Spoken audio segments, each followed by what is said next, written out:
Welcome to the Core Women Podcast, the place for women entrepreneurs, authors, and self-starters looking to build community and gain valuable insights through expert interviews with women at the top of their game. Join your host, podcaster, producer, expert coach, entrepreneur, and author, Dr. Summer Watson, as she aims to inspire and empower you through these candid conversations. Lean in and embrace the journey. It's time to start the show. Here's your host, Dr. Summer Watson. Today on the show, I would like to welcome Kathy Tagenel, who received her BS in Electrical Engineering from Northwestern University and her MBA from the University of Chicago. She started her first business in 1999 and has been a serial entrepreneur ever since. Since 2008, Kathy has partnered with Bob Burg to grow the Go-Giver movement and build the Go-Giver brand. She is the co-founder of the Go-Giver Success Alliance Mentorship Community. We have a ton to talk about here today, Kathy, so let's just jump right into this and welcome. Thank you, Summer. It's an honor to be here with you. Absolutely. So my first question for you is, before we jump into your professional journey, can you describe your life thus far in one word? Adventure. Adventure. Okay, let's dive a little deeper into that word and why that's important. I'm an adventurer at heart. Growing up, I love Star Trek. I wanted to boldly go where I haven't been before. And it's kind of been my little model, to just always push myself to do new and different things to keep myself growing. So growth really is the underlying piece. I'm here to grow and to experience, and I want it to be an adventure. Oh, I love that. And I love the whole Star Trek to go where no one's gone before, to boldly go. So that's so much fun. So let's talk about your past a bit and some of the life events that contributed to where you are today in your professional journey. Thank you. So probably one of the biggest things was in college. One of my first adventures, I decided to co-op. I was in engineering, as you had mentioned, and I wanted to experience it to see, is this really something I wanted to do? I was influenced. My father was an engineer, and, I really looked up to him. So I went off and co-opted and went to North Carolina, the Research Triangle Park. So I spent a summer, this was my sophomore to junior year of college in North Carolina, working on a robotics assembly line as an engineer, which was really cool. Then I went back to school. Then I went back for 6 months and worked again on that robotics assembly line. So that just gave me this taste of, I want to do this. And, I just wasn't afraid. I remember having to argue with my mom about being allowed to drive to North Carolina myself. As a young woman, rightfully was concerned for me. And again, thanks to my father, who really fueled my independence, said, it's okay. And this was before cell phones, folks. Right. No, I'm going to age myself here. This was in the mid 80s. And I set off in my little orange Pinto wagon. Pinto, oh my gosh. And everybody, if you know what a Pinto is, Pinto power. And wasn't it the thing that if they hit it in back, it would blow up or something? I mean, something crazy like that, right? Yes. Yeah, the little Pintos. But this was this orange wagon, so it was my pumpkin. I used to joke, hey, free car, you're not going to complain. I get it. It was about freedom. Yeah, to go off and explore and meet people. So that started it. And then after college, I joined IBM as a marketing rep because I knew I wanted to own my own business one day. And to me, the people I'd ask, you needed to know how to sell. And that was one thing that obviously they didn't teach me in engineering school. So I signed up for IBM. And went through there. At the time, you went through a year-long training program before you even really were allowed to talk to customers. So powerful training, but this was 1988. IBM was not in its prime anymore. And I knew right away that culturally it wasn't the same IBM I read about in the IBM Way book. So I ended up leaving them after a year. The clincher was I was in the last training was sales training where you actually had to go in and present. These were former IBM sales people that you would present to, and they would critique you. And I like to joke, it was my tale of two sales calls. It was the best of calls, the worst of calls. And on the good side, the guy sat me, was like, his critique was, oh my gosh, you are so genuine, so authentic. Your customers are going to trust you. They'll buy anything from you. And I thought, oh, wow, okay, good. I'm doing good at this. And then I got this other guy who his critique was, he goes, I'm just going to put it straight. You're not going to make it. I'm like, excuse me? He's like, you're too honest and genuine. You'll never be able to pull anything over on your customer. And I'm like, excuse me? This is my sales training. I don't want to pull anything over. And he's like, let's get real. The real world, you're going to have to do things that are not in your client's best interest. And I was just dumbfounded. And before I went off, I had gotten a job offer from one that I hadn't accepted. And so I was mulling it over. That clinched the deal. I realized that my future was not with IBM. And it also made me realize how important culture is, and made me start really thinking about, well, how do you create culture? How does something like that happen? Then this is in their sales training. And I'm sure the people in charge of sales training didn't tell him and want him to be saying things like that to people. Yeah. Wow. Oh my goodness. Not only culture, but, value fit. So what are your values compared to the values of that organization or company? And so again, that was the clincher. You said, no, this doesn't align with my values, thinking that you're coming from a place where you're being inauthentic and you want to get something over on somebody, and this is the way you're going to be manipulative. No, didn't feel right. It sounds like to you, and it wouldn't feel right to me either, or most people. No, it felt yucky, really. And that's like, your typical, what most people think of sales. I'm like, it really did. It turned me off from selling. I ran as far away from selling as I could. And it would be another 6 years before I found myself in a position as a general manager of a business unit where I also had the sales team and basically responsible for sales. And I had to start rethinking what does selling really mean, and how do I do this and let go of, that awful experience. Oh, absolutely. Because you might call it a traumatic experience in a way, right? So true. I'm scarred for life.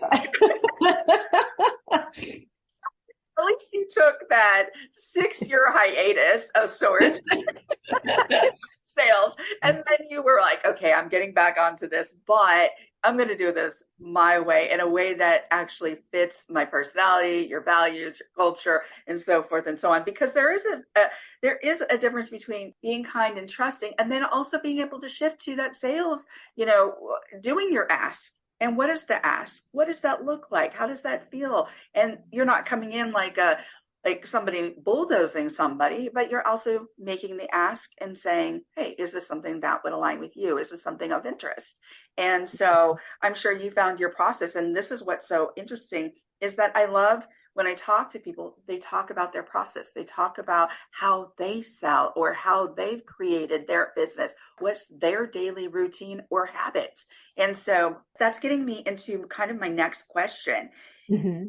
You've been a serial entrepreneur for quite some time. So tell us more about your passion for the Go-Giver book and movement by Bob Burg and John David Mann, and the 5 essential principles for creating a culture of excellence. Yeah, thank you. And actually, it started with Bob's book, Endless Referrals. So this was back in the 2000s. I'd gotten married, moved to Albuquerque, was building a marketing business, was in B&I, the networking, business networking, international. I think it was there, I have to credit them, that I heard of the book Endless Referrals by Bob Burg. So I read that book and I started applying his step-by-step. How do I build a referral-based business? And so I spent 3 or 4 years doing that. And then one day, my husband had sent me an email and it was from Bob Burg. And I was like, I go back to his office carrying endless referrals. I'm like, is that email from the Bob Burg from endless referrals? And of course, Josh looks at me like I'm nuts. And he's like, where have you been? Bob's been a member of our networking directory, the Atlasphere, for a couple of years now. And I was like, oh my gosh, I didn't realize that was the same Bob Burg that I've been quoting in my marketing workshops. And he had asked if we would promote a live event he was having coming up. So that's how I first met Bob Burg. We promoted his event. We went to his event, got to meet him in person, got to meet a lot of amazing people like Bob Proctor in person at that event. And then a year later, I got an email from Bob and it said, we're going to be launching the Go Giver soon. Would you be interested in hosting a live event? Bob would come and do his endless referrals program. And I'm like, would you come to Albuquerque? Like who wants to come? Albuquerque's not a major market. And his business partner at the time replied and said, okay, yeah, sell 200 tickets, line up sponsors, and Bob will be there. And I was like, okay, I've never done that before, but I'm bringing Bob Burg to Albuquerque. And thankfully I had applied his principles and I had built a nice business and reputation for myself that I lined up 12 sponsors. I sold 200 tickets and Bob came to town and it was just an amazing event. And actually before I had my event was the end of March. In February, he reached out and they said, you seem to know what you're doing. Would you do this nationally for us? And I'm sitting here going, well, don't you want me to have the event? Right. The first one, you see the outcome, and then you go on. But they had so much interest. They were just like, no, you seem to know what you're doing. Would you do this?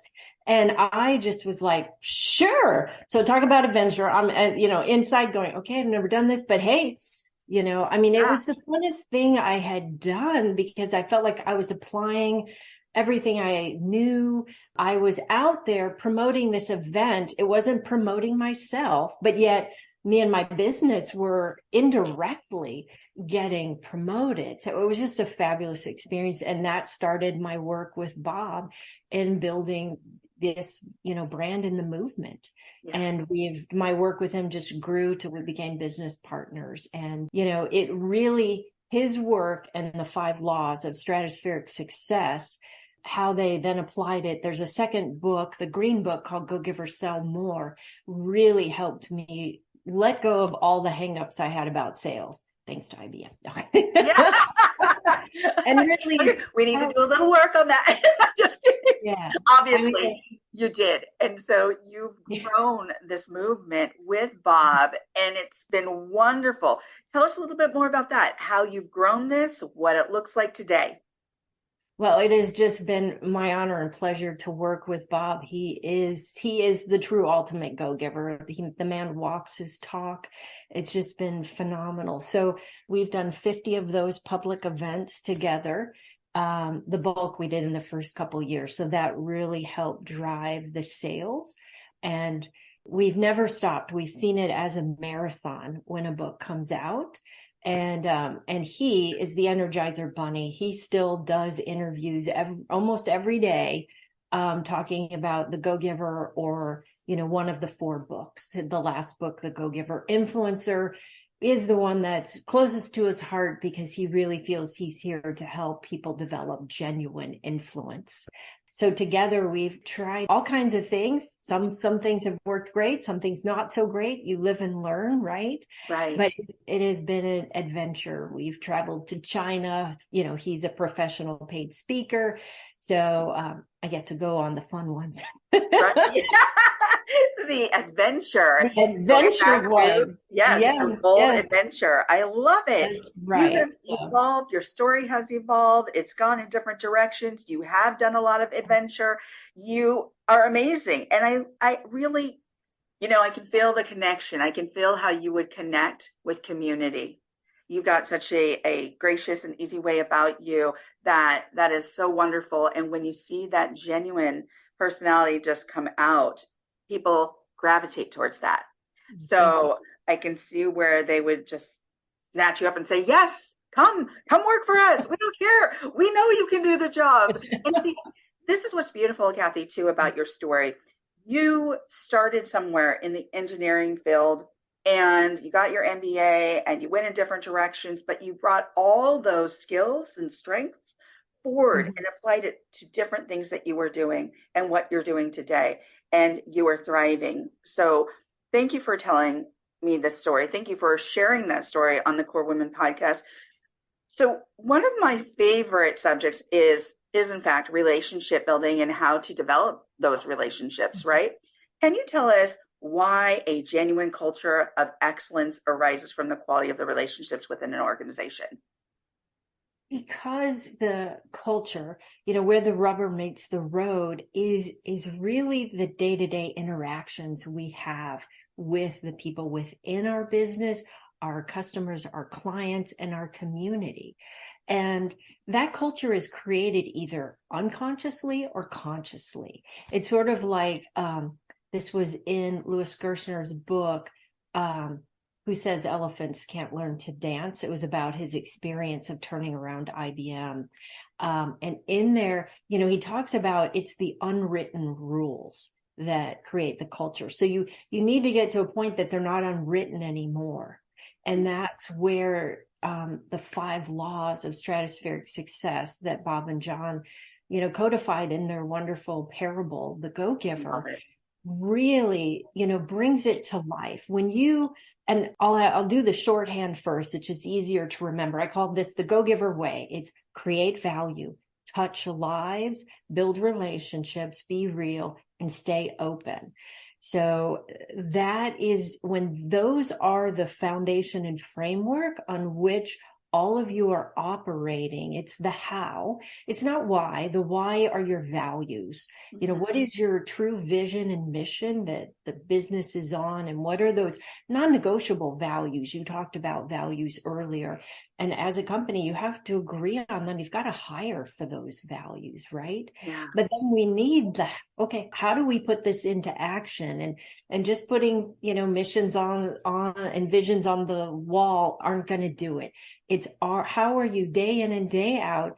How are you interacting with the individuals? Are you leading by example? And I firmly believe you don't have to be the head person in the company to impact the culture. Well, it does help, but you can start there. And when you do this, you will create opportunities for yourself throughout your life. Even before I knew the Go-Giver, I feel like I sort of intuitively worked this way, in that the opportunities find you. Like I was at IBM, the district manager at Ameritech that I'd met on a plane, who had wanted me to apply, and I did, want to know why I didn't join them. And he sent them looking for me. And years later, I had a boss at Ameritech,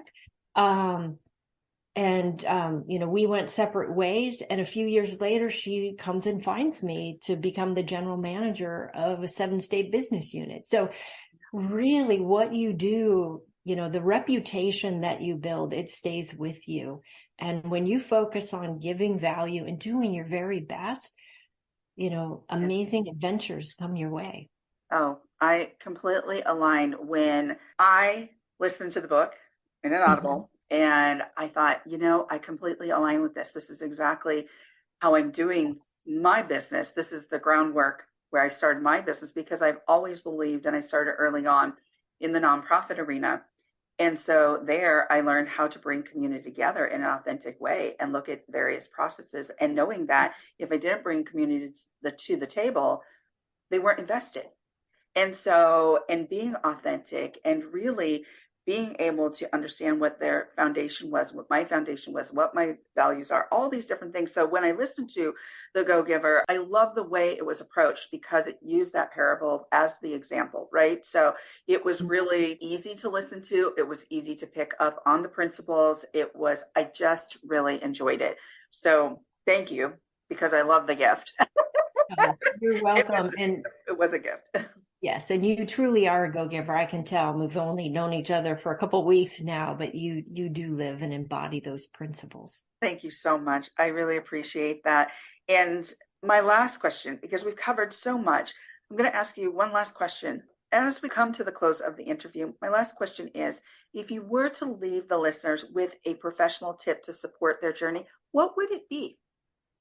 It is going to be to continue to grow and really understand the gifts that you uniquely have to offer and share them with the world. That's why I think we're each here for a unique purpose, and find out those gifts and share them. Thank you, Kathy, for joining me on the Core Women podcast today. It is my pleasure. Thank you, Summer. Absolutely. You can follow Kathy Tagenel at thegogiver.com. Kathy is also offering a free gift, which is a download of the complimentary guide, The Go Giver Way, 5 principles for creating a culture of excellence, in sample chapters of the Go Giver series at thegogiverway.com. And you will find that link in the copy. Thank you for joining us on the Core Women podcast with Dr. Summer Watson. We're so glad you're here and would love to connect more with you. Find us on Instagram, Facebook, and YouTube at Core Women, and on Twitter at Core Women 1. For more about Core Women and Dr. Watson, visit corewomen.com. Want more support and resources for amazing women like you? Great!